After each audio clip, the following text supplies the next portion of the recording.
Beginilah kondisi mobil yang terparkir di area Pasar Mobil Kemayoran, Jakarta Pusat yang terbakar. Api dengan cepat membakar seluruh badan mobil.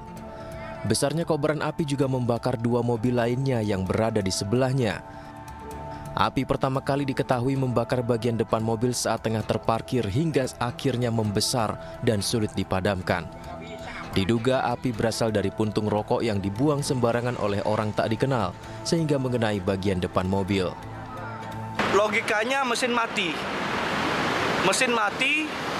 berarti semua kan tidak berfungsi. Apa ada konslet? Saya takutnya orang lewat lempar dia punya puntung rokok. Di sini kan ada kisi-kisi ini, Pak. Masuk di bawah kisi-kisi kan busa ke mesin yang dari itu.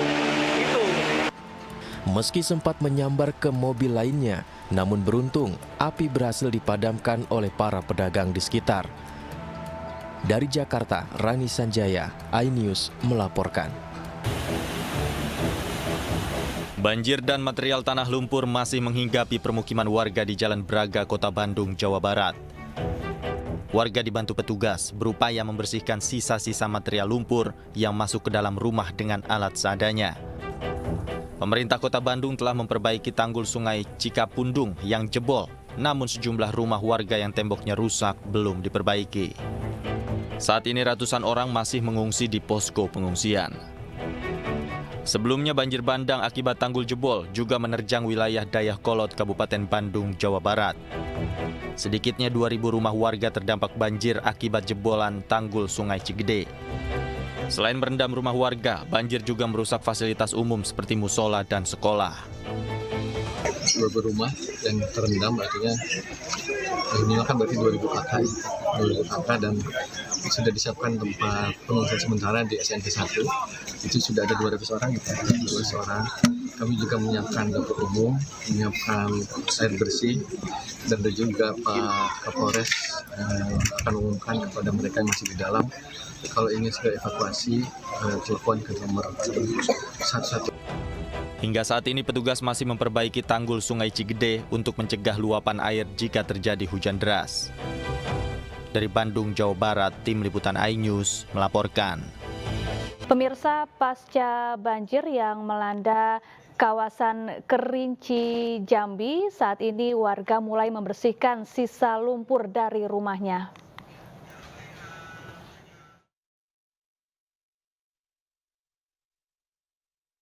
Banjir melanda 14 kecamatan di Kabupaten Kerinci, Jambi. Ribuan rumah warga terendam dengan ketinggian 1 meter hingga 2 meter. Diketahui banjir terjadi karena tingginya intensitas hujan dalam seminggu terakhir, sehingga membuat meluapnya Sungai Batang Merau dan sejumlah anak sungai lain. Banjir juga mengakibatkan dampak tanah longsor yang dialami warga.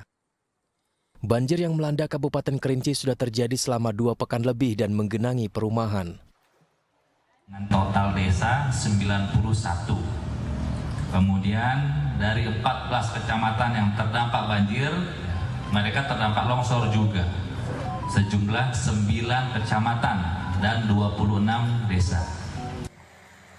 Akses di sejumlah jalan protokol terputus. Banjir merusak sejumlah fasilitas umum, di antaranya 19 unit jembatan, 5 unit fasilitas kesehatan, dan 49 fasilitas pendidikan. Pemerintah Kabupaten Kerinci telah menetapkan status tanggap darurat bencana. Dari Kabupaten Kerinci, Jambi, Kapior Gandhi, iNews melaporkan.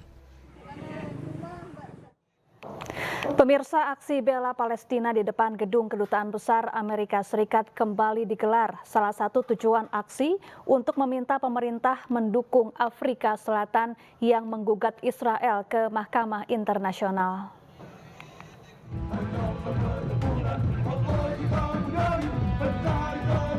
Massa dari berbagai latar belakang menggelar aksi bela Palestina di depan gedung Kedutaan Besar Amerika Serikat di kawasan Gambir, Jakarta Pusat sejak Sabtu pagi. Aksi ini untuk menunjukkan konsistensi warga Indonesia yang mendukung kemerdekaan Palestina yang masih dibombardir Israel hingga hari ke-100. Dalam aksi ini, perwakilan organisasi masyarakat mengajak negara-negara di dunia termasuk pemerintah Indonesia untuk mendukung Afrika Selatan yang menuntut penerapan Israel sebagai pelaku genosida di Mahkamah Internasional. Ya, yang tadi kita sampaikan adalah kita minta bahwa pemerintah Indonesia akan membantu bersama dengan Afrika Selatan untuk menuntut genocide. Ya. Jangan sampai genocide ini terhadap bangsa Palestina dibiarkan. Ya, kita minta Mahkamah Internasional untuk bersikap dan memvonis Israel bersama para pemimpin-pemimpinnya bahwa mereka adalah penjahat-penjahat perang. Itu intinya. Sementara Ketua Koalisi Perempuan Indonesia Peduli Al-Aqsa juga meminta pemerintah Indonesia untuk memberikan bantuan bagi wanita dan anak-anak yang menjadi korban perang di Gaza. Dan saat ini yang paling menyedihkan adalah rumah sakit hancur. Dalam hari-hari ke depan 10.000 perempuan-perempuan di Gaza akan melahirkan. 1.400 mereka harus melahirkan dengan sesar. Sekali lagi mereka melahirkan tanpa obat bius dan lahir di tenda-tenda. Dan tentunya tempat tinggal, kebutuhan makan. Dan sekali lagi bahwa anak dan perempuan ini menjadi korban yang paling menderita.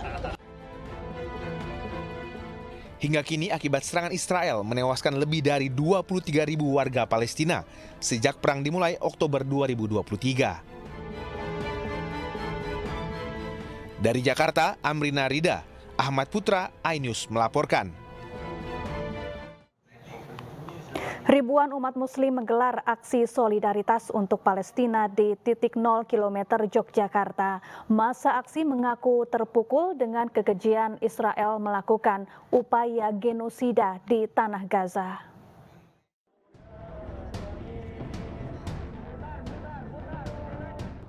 Dengan membentangkan dan mengarak bendera merah putih serta bendera Palestina raksasa, ribuan umat muslim yang tergabung dalam Forum Ukhuwah Islamiyah ini menggelar aksi solidaritas untuk Palestina di titik 0 km Yogyakarta. Bendera raksasa tersebut juga sebagai bentuk dukungan terhadap Palestina. Dalam orasinya, pengunjuk rasa menyatakan selama 100 hari agresi militer Israel telah mengakibatkan puluhan ribu warga Palestina meninggal dunia, di mana banyak diantaranya adalah anak-anak. Aksi 100 hari genosida Israel terhadap Palestina juga digelar serentak warga dari berbagai agama di sejumlah negara di dunia. 10.000 anak-anak, 7.000 wanita, warga-warga sipil, mereka lah yang menjadi korban, mereka lah yang menjadi syahid-syahidah yang mempertahankan Baitul Maqdis. Takbir! Sementara itu dalam aksi tersebut, massa menggelar teatrikal yang menggambarkan kekejaman tentara Israel yang telah melakukan genosida atau pembunuhan massal terhadap warga Palestina. Pengunjuk rasa juga melakukan penggalangan dana untuk membantu warga Palestina yang menjadi korban kebiadaban tentara Israel. Dari Yogyakarta, Gunanto Farhan, iNews melaporkan. Kita beralih ke informasi lain pemirsa. Dugaan ancaman netizen terhadap calon Presiden Anies Baswedan di media sosial berbuntut panjang. Kadif Humas Polri menyatakan telah menangkap dan mengamankan pelaku.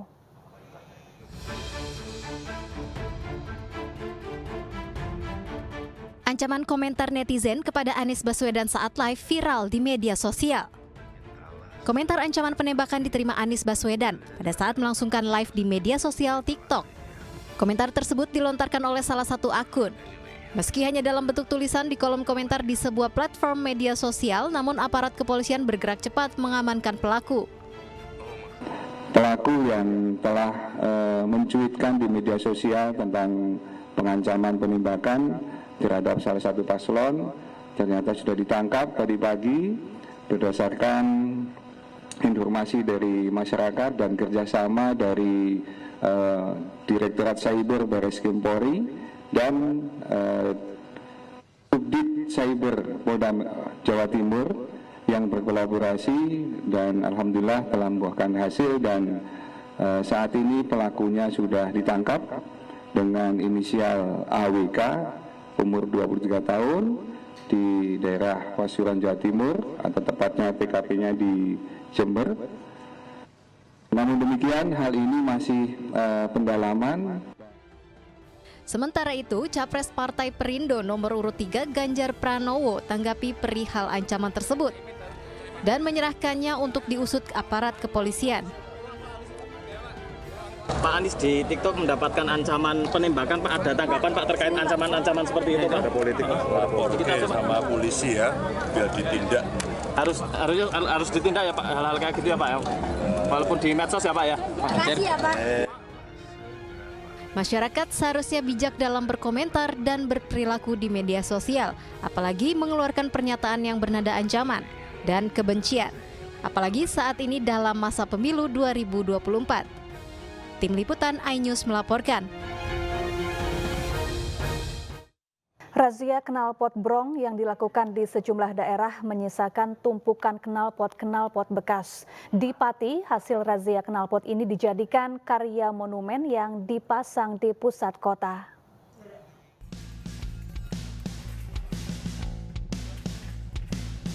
Inilah kumpulan knalpot brong hasil razia polisi di wilayah Pati selama 4 bulan. Ditumpuk usai diamankan, knalpot brong bekas ini kemudian dialihfungsikan. Daripada meresahkan masyarakat dan tertumpuk tak digunakan, Satuan Lalu Lintas Polresta, Satlantas, Polresta Pati bersama pengrajin Desa Rendole, Margorejo Pati, akhirnya membuat monumen bandeng dari knalpot brong. Lebih dari 4.000 knalpot ditempel dan disatukan hingga setinggi 2 x 11,5 meter dan dibentuk menyerupai ikan bandeng yang merupakan oleh-oleh khas Kabupaten Pati. Setiap sisi knalpot disambungkan dengan dilas dan membentuk setiap sudut. Proses pembuatan berlangsung 10 hari dengan lebih dari 10 orang pengrajin. Setelah jadi, monumen ini kemudian dipasang di Jalan Panglima Sudirman sekitar alun-alun Pati. Untuk memberikan pesan kepada masyarakat agar dalam mengemudikan kendaraan bermotornya, utamanya kendaraan roda 2, itu tidak menggunakan knalpot brong. Jadi knalpot ini kurang lebih sekitar 4.031 ya, 4.031. Ini kita dapatkan selama 4 bulan. Upaya ini dilakukan salah satunya untuk menciptakan zero knalpot brong yang meresahkan masyarakat. Dari Pati, Jawa Tengah, Lazarus Sandi, iNews melaporkan. Pemirsa, Perusahaan Umum Daerah Pembangunan Kota Medan mengakui sejak tahun 2005 belum ada perbaikan apapun di Medan Zoo. Bahkan Medan Zoo belum mengikuti regulasi kebun binatang yang diminta oleh BKSDA.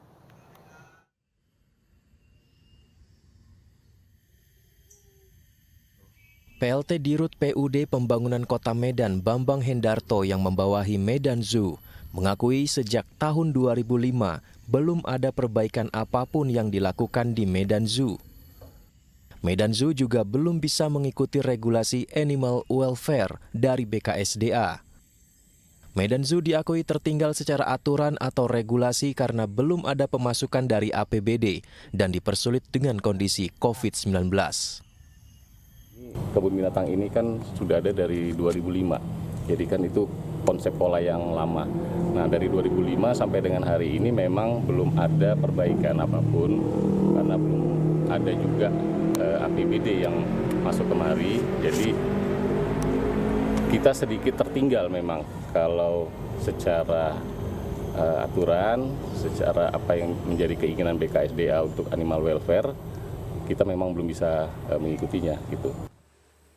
Sebelumnya dikabarkan dalam 2 bulan terakhir, 3 harimau di Medan Zoo, Medan, Sumatera Utara mati. Menurut BKSDA, pengelolaan konservasi di Medan Zoo tidak memenuhi standar. Selain itu, perusahaan daerah milik pemerintah kota Medan ini diketahui mempunyai utang pakan hewan dan para pegawainya tidak digaji. Sejak Agustus 2023, Medan Zoo juga dikabarkan menunggak gaji karyawan. Wali Kota Medan Bobi Nasution sempat menyatakan telah menyiapkan sejumlah opsi untuk solusi kebun binatang tersebut. Untuk itu di BPWD kita sudah sampaikan juga beberapa aspek tentang Medan Zoo-nya, baik itu tentang hewannya, satuan yang ada di dalam, dan juga tentang Medan Zoo secara keseluruhan. Ini step-stepnya mudah-mudahan terus kita jalani langkah-langkahnya diperbaiki secara komprehensif. Tapi sekarang tujuannya satuannya dulu. Makanya memang kemarin itu kan Medan Zoo itu di bawah BUMD, BUD Pembangunan. Itu dia membawahi bukan hanya Medan Zoo, tapi ada beberapa unit usaha yang lain. Yang kita lihat memang dari beberapa unit usahanya hanya satu unit usaha yang profitnya bisa menutupi dari kegiatan usaha yang lain. Lantas bagaimana nasib Medan Zoo ke depan? Apakah tidak ada perlindungan dan perbaikan untuk kebun binatang tersebut? Dari Medan, Sumatera Utara, Ahmad Ridwan Nasution, iNews melaporkan.